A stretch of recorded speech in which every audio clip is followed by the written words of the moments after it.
We're really, really happy that you're joining us this afternoon, this evening, from wherever you are. Welcome to Sojourners. Welcome to the conversations that we have at Sojourners. And we're really delighted to be able to gather with Reverend Howard, Reverend Campbell, myself, and all of you. Um,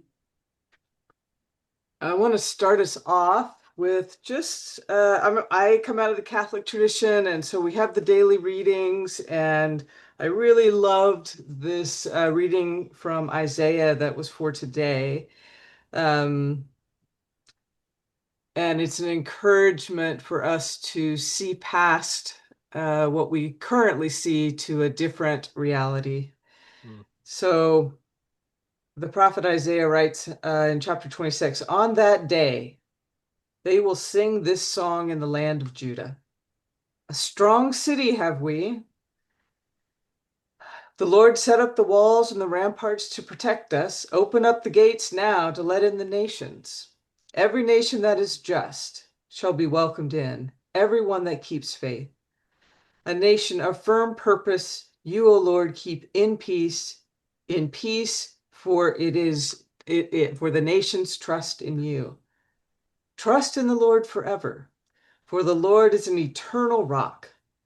The Lord humbles those who are in high places, and the lofty city the Lord will bring down. The Lord will tumble all of our arrogance to the ground, will level it to the dust. It will be trampled underfoot by the needy. It shall be trampled by the footsteps of the poor. This is the word of the Lord. Amen. Be to God. So we're here tonight to talk about sort of warning signs in autocracies and the role of silence and action. And this is not just a political conversation, it really is a pastoral and theological conversation because the issues around silence and silencing and who the silencers are and the results of action and inaction, these are all deeply theological questions as well as very practical and actionable sorts of questions. So I want to start with Reverend Howard and just give us an introduction to yourself. Give us a little bit of your background and then maybe tell us something that has been on your mind, a question that's been on your mind today. Maybe related to this, maybe just maybe just your daily life. Rose, you had set me up right at the top, right? So I'm M. William Howard Jr. You can find me on Wikipedia. I'm retired for 10 years from a parish in Newark, New Jersey. I'm a native of Americus, Georgia, the father of three, the grandfather of three, married 55 years, and don't let me go any further than that. You can you can read up on Bill Howard on your computer. M. William Howard Jr. And I might say my real claim to fame, though, on this Zoom is that I'm the pastor to the Epps family, as in Brian Epps. Wow, you get a gold star for that one. Yes, yes. Well, and I know that you've done a lot of international work over your career, worked with the United Nations, done a variety of things, and I hope that, yeah, you can help us think a little bit about how autocracies have worked in other places, a little bit of your experience working in South Africa. As Americans, we're just trying to adjust to, we're still trying to adjust to what's happening in our country. Let me bump over to Reverend Campbell and yeah, just tell us a little bit about yourself. Sure. Yeah, thank you so much for having me. Always a pleasure to be with the Sojourners crowd. I serve as a pastor at Desert Springs Bible Church in Phoenix, Arizona.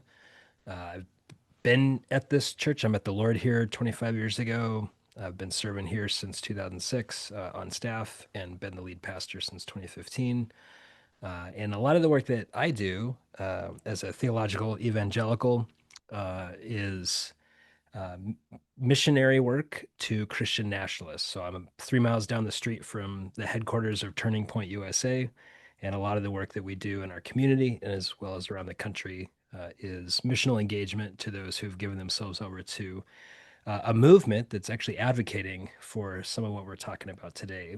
And so my familiarity with this comes through the missional movement, recognizing that there's a whole people group in our community here in Phoenix and also around the country who are giving themselves over to a false gospel that's co opting certain rhetorical devices and icons of Christianity, but in reality, it's just the power of the kingdoms of this world with a cross drawn on it. So that's a lot of the work that I do. And married, 4 kids, and half of the four are at dance recitals right now. So uh, they may come blustering in here any minute now.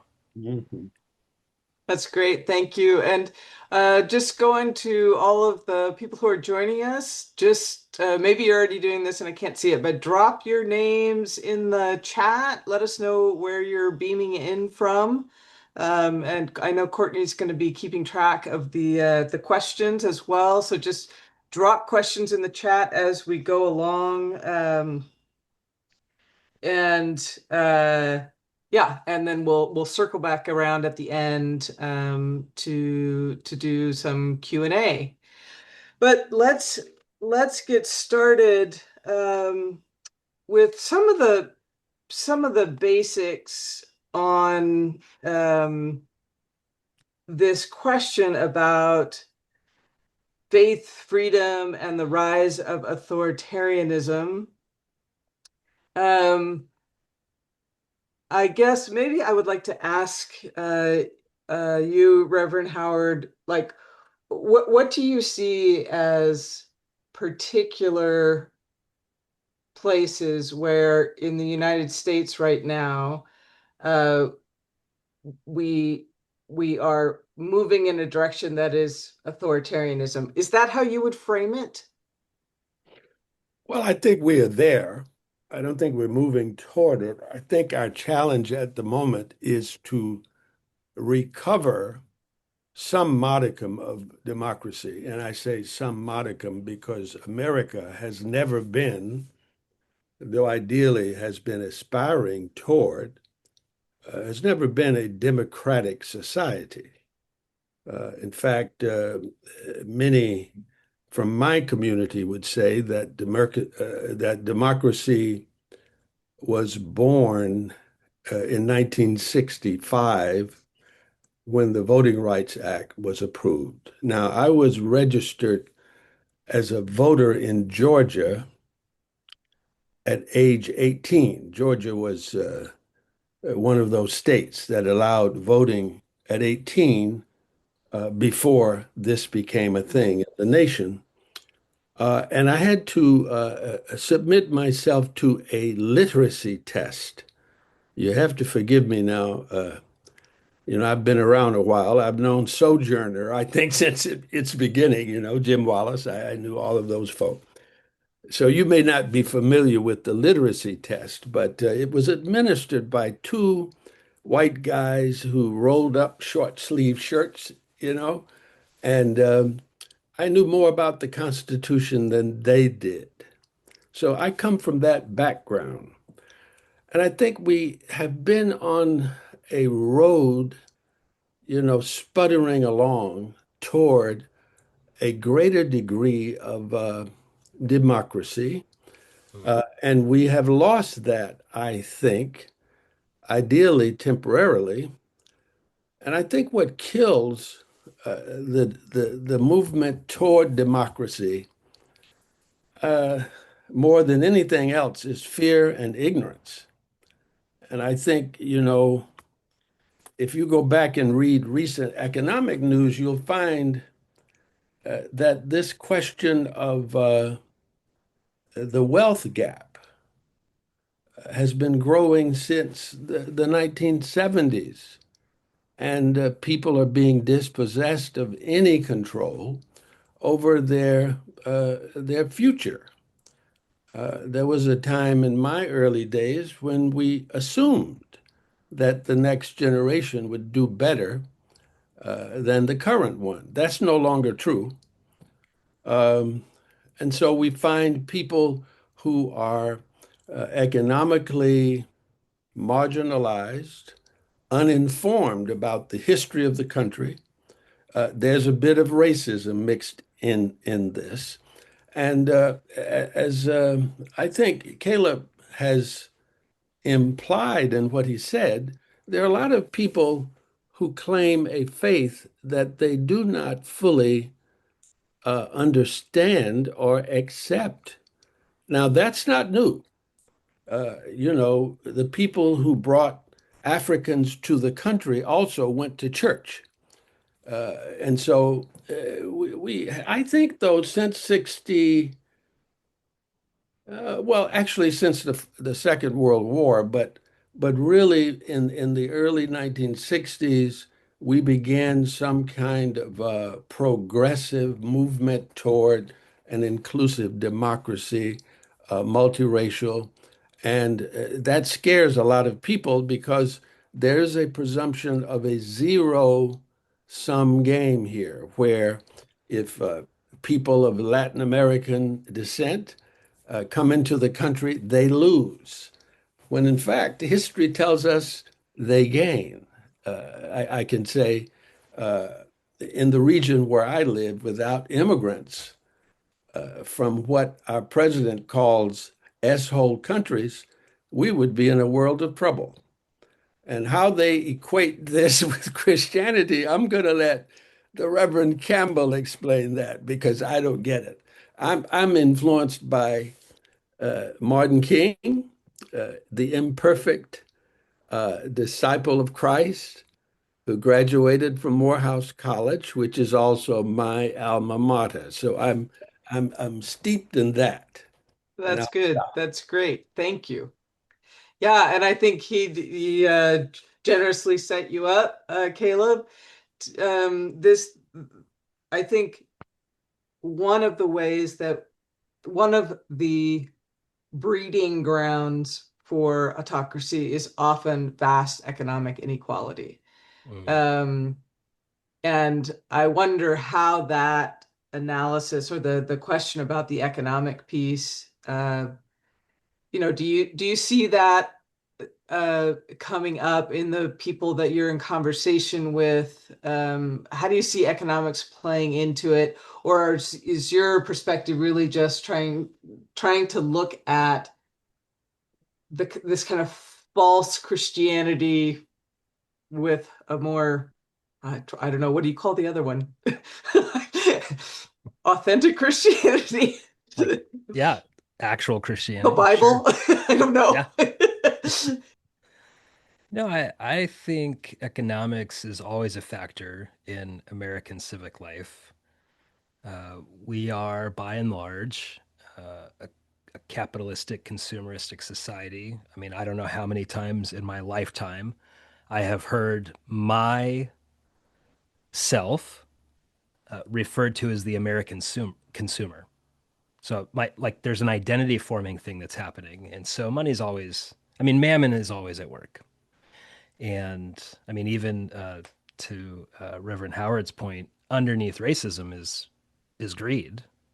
Mhm. Uh, the Malcolm Foley wrote a great book, The Anti-Greed Gospel, where he's looking at the greed underneath of American racism, and I think that that's in our bones to some degree as a people. It's in our deep history. So economics, racism, fear, anxiety about me and my future, that's par for the course for us. I think one of the things that we're seeing now, and I'm in Phoenix, and so I would agree with Reverend Howard's assessment that, without immigrants, we'd be toast. So we have huge agricultural business here. And even in just some of the more recent reports, I'm hearing about billions of dollars of produce going unpicked. Um, and so there's massive economic pressures and economic realities when we start to mistreat the migrant. One of the things that I see here in Arizona, and I think I've heard from folks across the country, that um, the dislocation of people from the land, so thinking about farms, family farms, larger companies coming in and buying up smaller farms, and therefore pushing the children who grew up on the farm towards the city. That dispossession is creating a lot of anxiety with people as they move from their homes and their home communities into larger cities. And within larger cities, metropolitan areas where there are more jobs, generally speaking, there's also a greater degree of pluralism. And so, as America continues to increase in pluralism, so too the anxiety. And so, there are people in my community who they've been going to the same grocery store for 47 years. And just last week, they were standing behind somebody in line, and the clerk was speaking a different language to the person in front of them. And that made them feel an anxiety around, am I going to have a home? Is my community anymore? Do I belong here? And what I think we're seeing in the autocratic movements is leveraging that very real phenomenon and the anxiety, the very real anxieties that come with that phenomenon, and then saying, have you ever noticed that the grocery stores are changing? Yes, I have, and I feel anxiety about that. And then the leader who wants your money or your vote simply says, they're out to get you. They want to remove you from your home, from your community. But trust in me, support me, vote for me, give me money, and I will protect you. And so this autocracy thrives on anxiety about pluralism. And the way of Jesus shows us a healthy way to deal with those anxieties and those losses that we can experience as the community changes and as pluralism continues to grow in our community. I think what we're seeing now is a distortion of the gospel to justify the way of the sword, the way of the kingdoms of this world, um, and claiming divine right or divine sanction. And as Reverend Howard mentioned, this is not new. Uh, Pharaohs, kings, emperors have been claiming divine right for since recorded history. And one of the things that autocratic leaders do is they generate fear and allegiance by creating anxiety about the other. And I would just notice the book of Exodus starts with a political play, namely the Pharaoh generating fear and anxiety for allegiance by saying, we need to be afraid of them, these people of Abraham, Isaac, and Jacob. So I think we're in a similar situation today, and I share the lament that so many followers of Jesus have given their hearts over to it. And Rose, let me build on what Caleb was saying. Please. Let me just say, please, your audience, we all should embrace the truth that none of this is new. It is also not American in its uniqueness. Right. The first thing, as a kind of a shorthand, let me say, let's remember apartheid. Apartheid in South Africa. You mentioned it earlier. Apartheid was a theological conviction before it became government policy. Mm.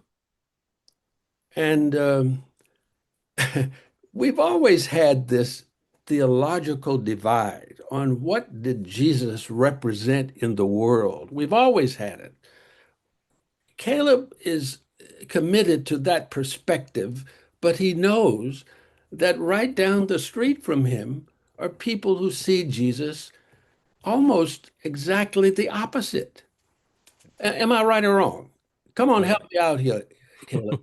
Now, You now, preach, I'll turn the pages. yeah, and let me say too, that when I was growing up in Americus, Georgia, I couldn't go to the First Baptist Church. They would beat me. They would drag me out of the place.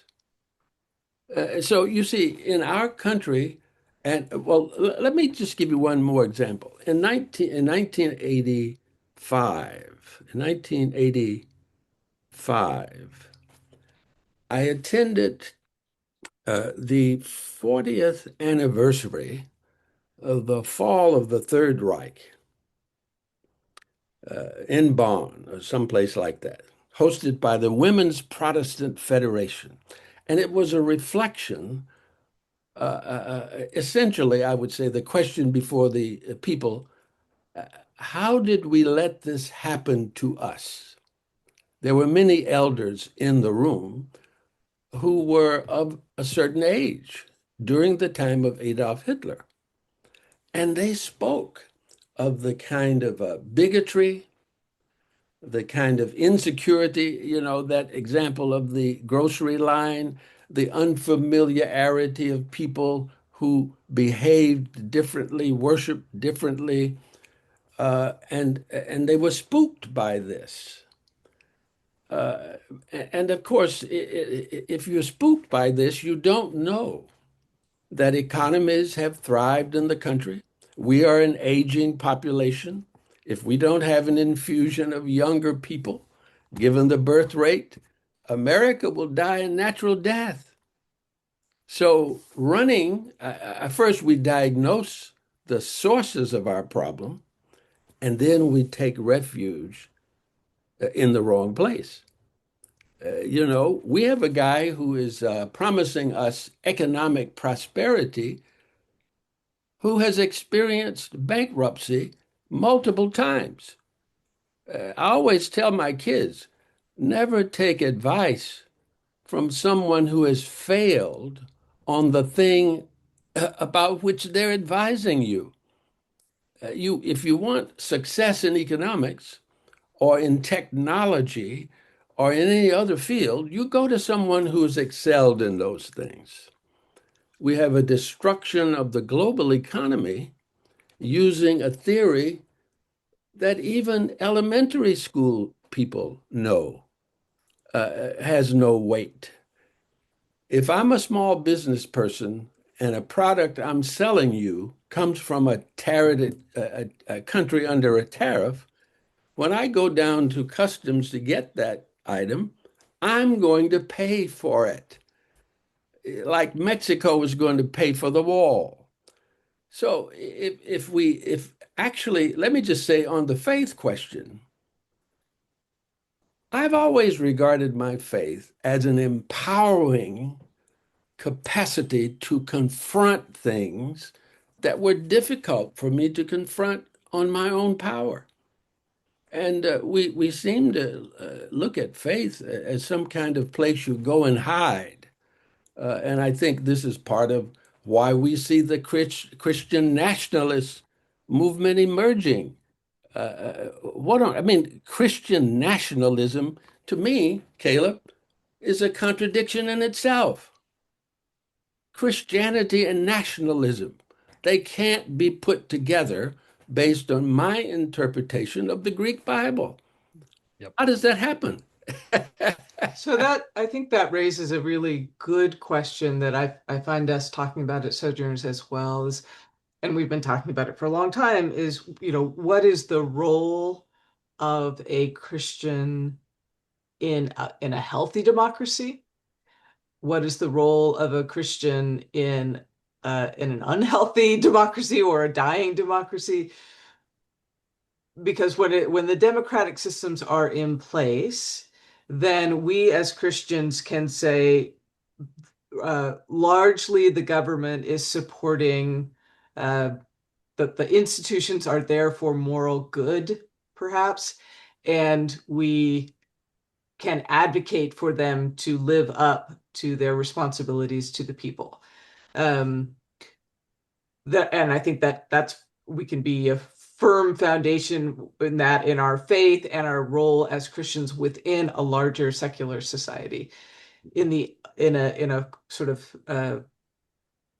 a serious autocratic turn, uh, are I find many of us saying, well, the most Christian thing we can do is sort of help restore democracy. Hmm. And yet people feel a tension with that because I think there's an understanding of it, the democracy we had was so imperfect. Hmm. But I have a problem with that because I feel like basic democratic principles, not partisan principles, but basic democratic forms of government are representative forms, and that is a form of government that allows for human dignity and some people to have and for people to have some control over their lives. Um, but when we talk about, there's a this quote from Maria Stefan's article in Sojourner. She says, democracy is the delicate balance of collective self-rule or majority rule and civil liberties or minority rights. For a vibrant, multi-faith democracy to thrive, we must reject attempts to concentrate government power in the hands of the few or with those who are not constitutionally accountable to the governed. So, where do we find ourselves as Christians? What should be our stance vis-a-vis government institutions? I'm going to let Caleb tell you the answer to your question, but you cannot have a political democracy if you have an economic dictatorship. Okay, Caleb, hit it. Or mic drop. You're gonna drop a truth bomb like that and then toss it to me? Come on. You got to give me some sermonic content here. I'm just Okay. telling you, All right. we got money in Uh, politics and yeah, oh we have yeah. a lazy population. Never mind democracy. We opted, I think, long ago to be a self-governing society, which means citizenship ought to be a central part of our daily work. We cannot have a self-governing society with half the population watching television and going to the racetrack, or coming to church and not digesting a good message about what Jesus was all about. I'm sorry. Go on. I, I mean, it's a question that the church has been wrestling with Mhm. since the American experiment began, is what do we do with power that's spread out? So for centuries, the church worked out power, theology of power, under kingdoms, empires, where the power was consolidated. And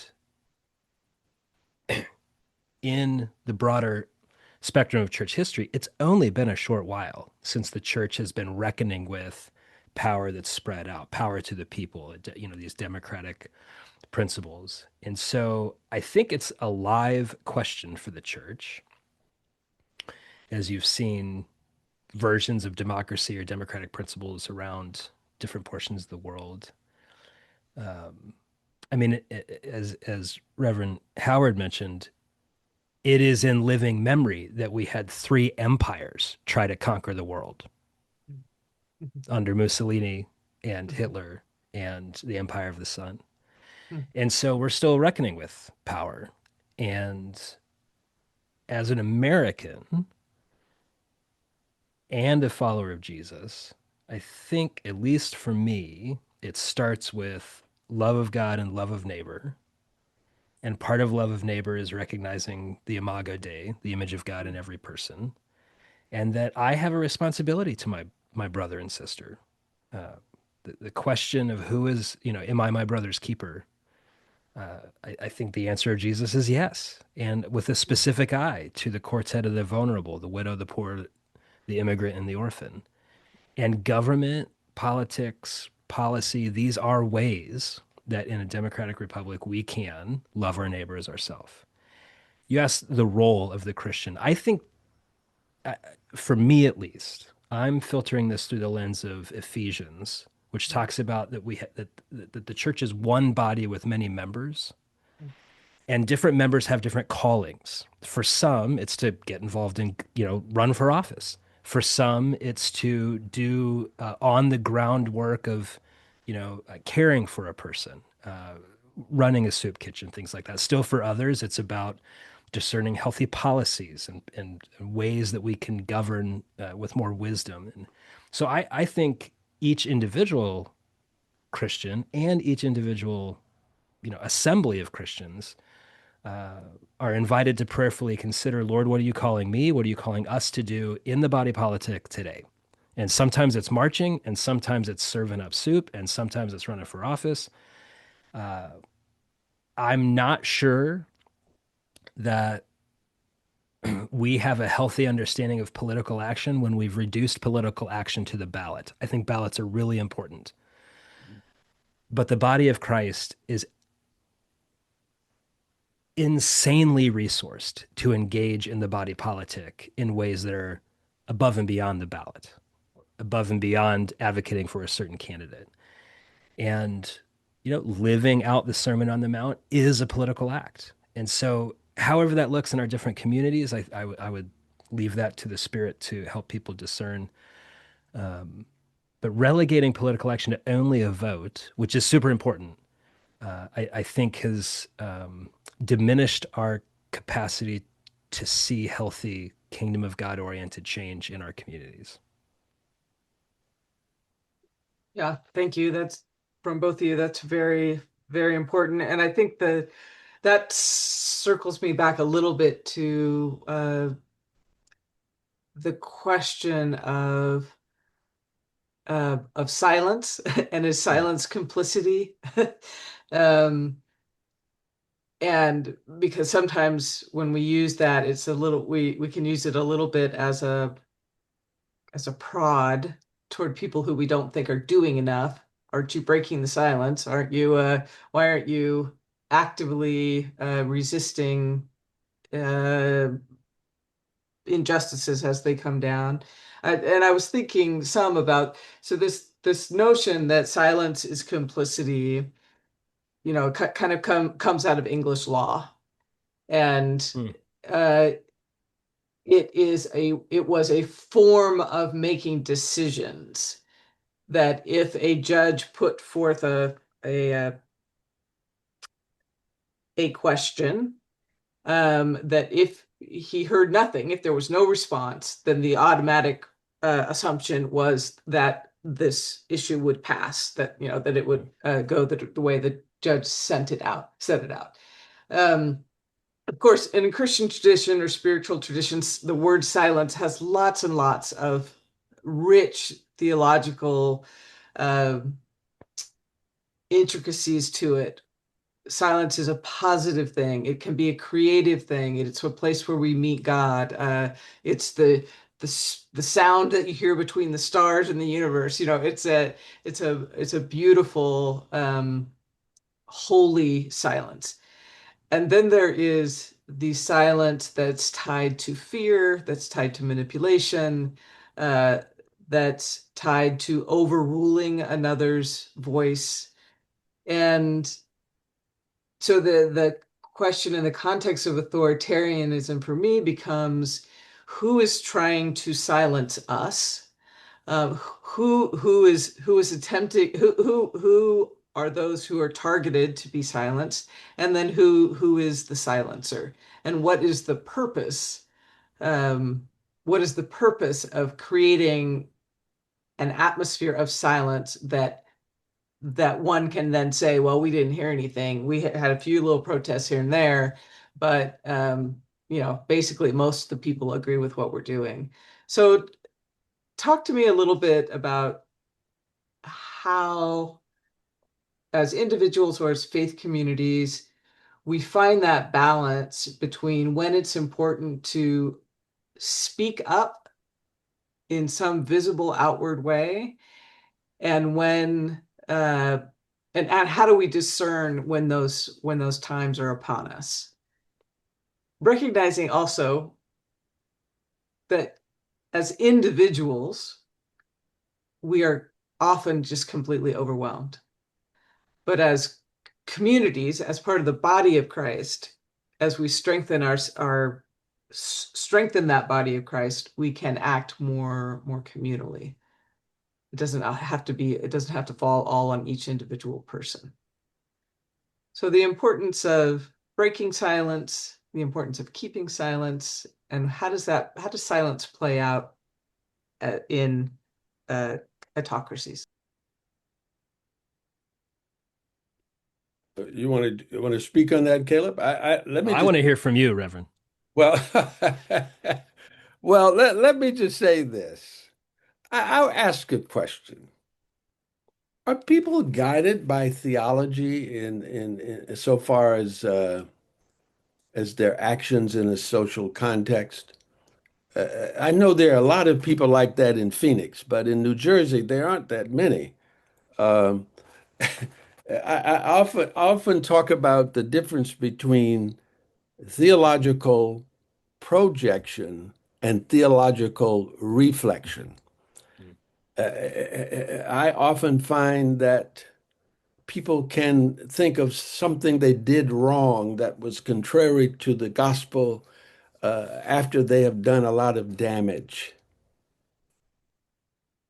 I don't encounter too many people who, before they commit an act in society, reflect theologically. What I see most often is a kind of a refuge into a kind of theological fundamentalism when someone is in personal trouble, whether it is a health issue or what have you. But in society, I'm at a loss. I think of Vincent Harding, someone you must know if you don't, who wrote a sermon once about Jesus among the beggars. Now, I listened to Caleb. I think if I were in Phoenix this weekend, I would attend his church. If he would add the word, I love that Ephesians reference, despite my confusion over Brother Paul. Uh, I think that's a great reference. But what I find is too many people who find common ground with that perspective. If everybody was a preacher, who would do the hearing? I mean, that's how Ephesians goes. But I find too many people who adhere to that philosophically have not found the courage to be humble, Mm. to be selfless, to have the strength in faith and resolve to fall down, to be just another human being on planet Earth. I see so many white liberals who commit all kinds of admirable public acts as long as they're in charge. Do you see? Now, there are exceptions to this. And I can tell you as a boy of the South, and I want the audience to know that I identify as a black man, despite what you see. The people I find most admirable in the South, in terms of Christian commitment, are white Christians who resisted segregation. And there are a handful of them. Ann Braden in Louisville, Kentucky, Clarence Jordan in my home area, Cornelia Farm, and they paid dearly, you see? And I wish we could try to understand that phenomenon. I mean, the lawyer who was the president of the local library had been the president of the local segregated school board, Mm. was the county attorney, his primary source of income, who decided that when those girls were locked up in the Leesburg stockade, and by the way, Google that. it tells a story. Teenage girls locked in a place that was once for cattle with no light, no place to relieve themselves, no place to take a bath. Their parents didn't know where they were for weeks on end. And this white man of privilege decided to represent them pro bono, and he was run out of town. Now, I don't know if he went to church, but like I say, Caleb doesn't know any people like this. But I know church people who wouldn't go near that scenario.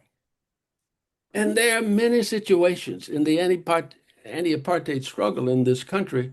I find myself preferring to be in the fight with atheists and with gay people and even some Wiccans, who were prepared to fight the evil before us when Christians were running and hiding.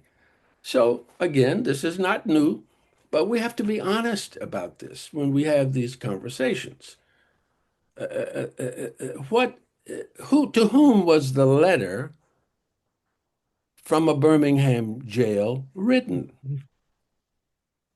It was written to moderate white Christians, not the people carrying the Confederate flag and the hoods, the moderates.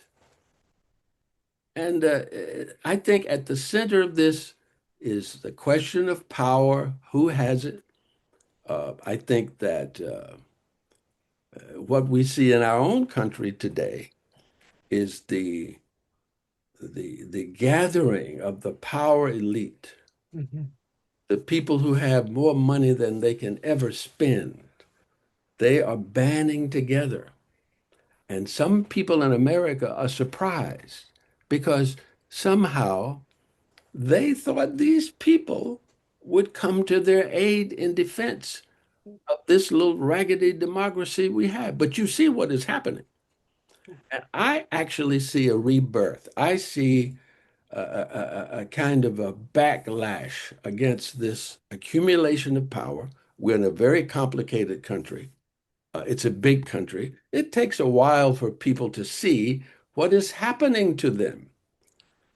But you can't tell people they're not in economic hard times when they can't afford the basics of life. They know Yeah. that.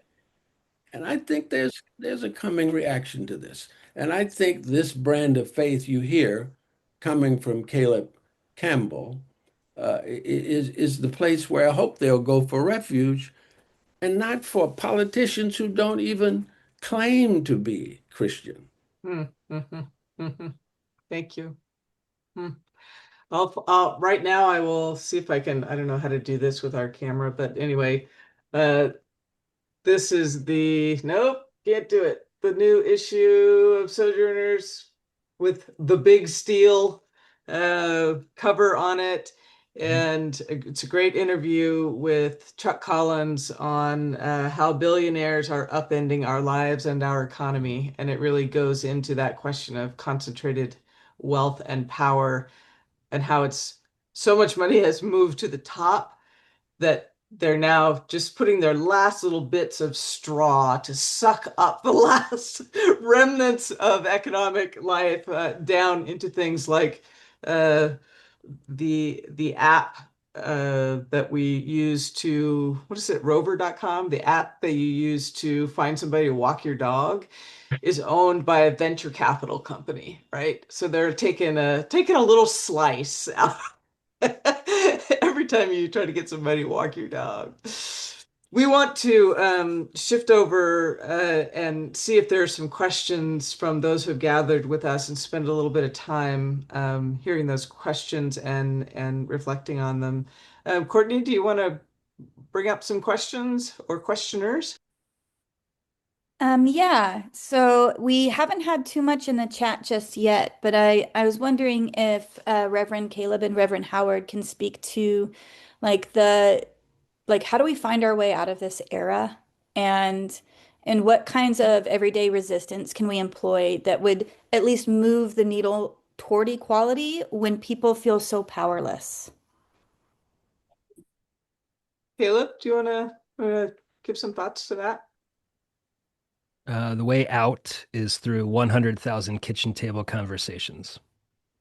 So I would notice that uh, Jesus ate his way through the Gospels. He was often bringing people, misfits who had different, I mean, really different politics, different economics, different ethnicities. He was bringing them all together at the table and inviting them to follow him. And so, for those of us who follow the way of Jesus, it's recognizing that at the table, when we're telling stories, when we're listening to others who may hold to beliefs or positions that we find abhorrent, there's always a story or a reason underneath there. And those abhorrent beliefs, postures, political convictions, whatever it might be, they won't change until the person feels safe.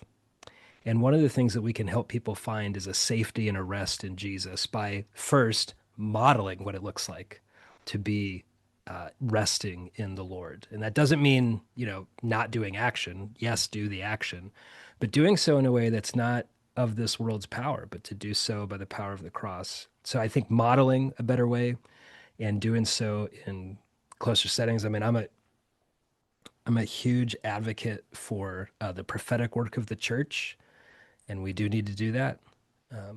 But we also need to make sure that we're also engaging people who have given themselves over to these corrupted movements, recognizing that Jesus wants to restore and redeem them as well.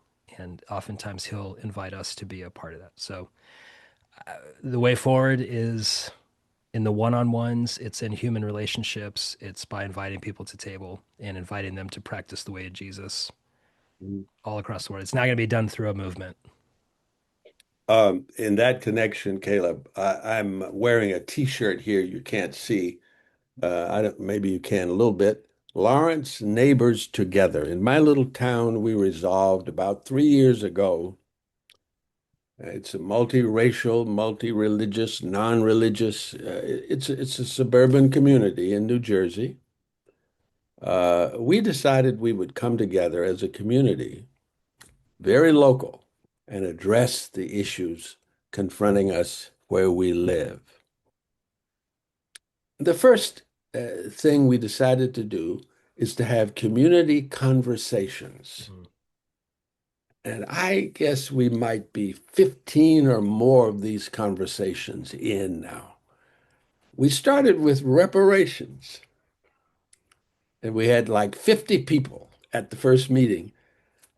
And today we're over 200 members in a community that's hardly more than 200 people.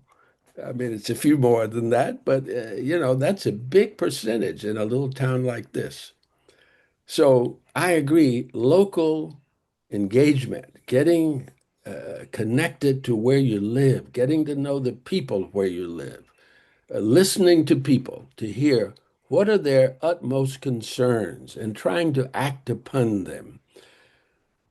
And then I want to recommend, if you don't know this program, the New Yorker Radio Hour. It's part of New Yorker magazine. It airs on public radio. And a fellow named Adam Howard, who happens to be the second child of Barbara and Bill Howard, is the senior producer of that show.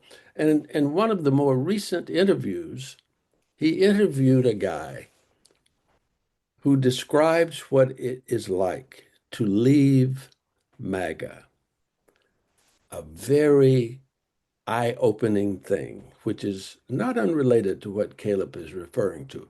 Listening to people who come from a very different place with sensitivity and respect.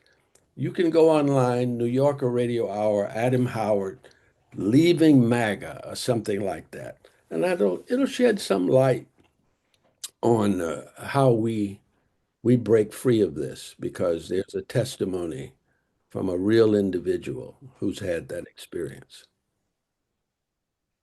Yeah, thank you both. And I think this the question that I also hear, or that the item that I also hear in this question is the question of powerlessness.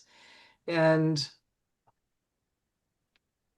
it is very easy when you are, working two jobs and trying to feed your family and uh, all the things that make up the daily life of many Americans.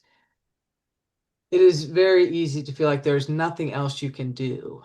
And the issues are big, and that what you're doing, even if it's a small thing, that it doesn't really matter, that it's too small.